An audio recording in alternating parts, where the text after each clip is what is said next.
Before we start working on the bag, let's take a look at the fighting stance.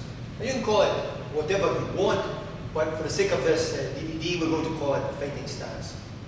And this posture you have to become very familiar with. This has to be very comfortable for you in order to make improvements in all your work on the bag.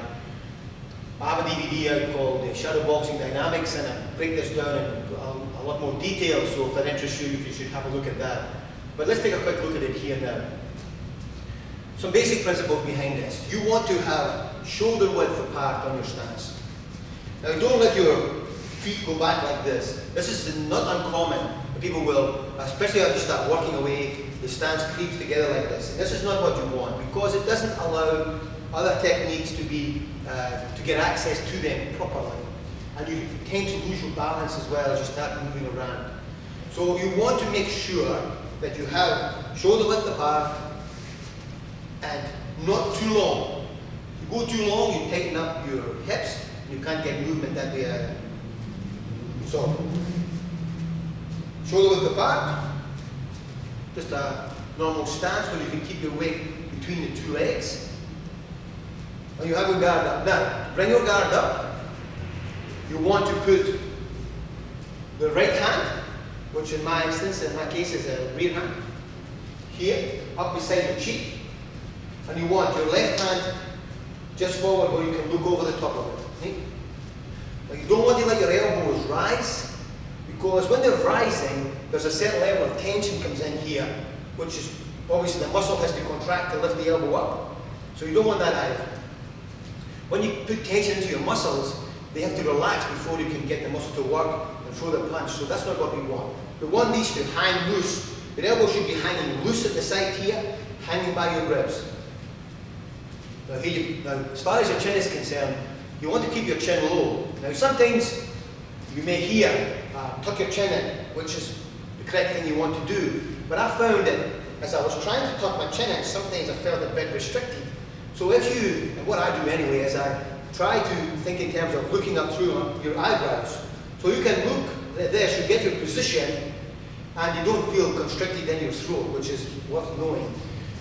So now, so we've got this here we go. The thing to keep in mind about this is that this has to be felt from the inside out. If you just take the posture and we just took like a snapshot picture of it, if you've seen a snapshot picture of someone who understood what was going on and was good at it, and then a picture of someone who was just learning, the picture might look the same, but the movement and the ability to utilize this posture, this position, would be completely different. So you have to get the feeling from the inside out.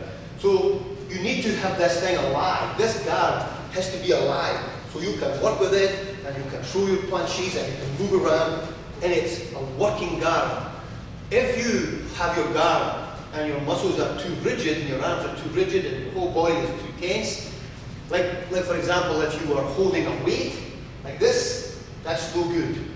You're going to exhaust yourself, you're going to get tired more quickly, you're never going to have the speed and fluidity that you're looking for, and a whole series of other problems are going to be coming up for you. So the trick is to try and make this a relaxed feeling from the inside, that you feel comfortable with it. So obviously it takes a little bit of time to get there. Also, don't let yourself bounce like this.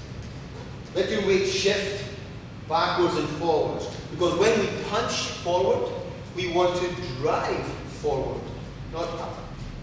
Forward. Okay, so you're driving forward with this. You're going to have your rear heel raised slightly, but not too high. Just enough to get the feeling of moving forward. And you need to be able to work your stance, deliver your punches, and then walk out of it and back into it again. That's really important to do that as well. So there's a few pointers on the live guard, keeping this thing alive.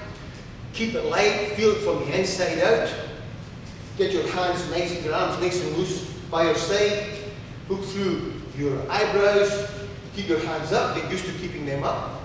transfer your weight backwards and forwards. You should feel it coming through from your ankles and through your thighs as well as you move, so you can control your movement, control where your weight distribution is going, because we want to put our body behind the punches. But you'll see that as we start working with the bag as well.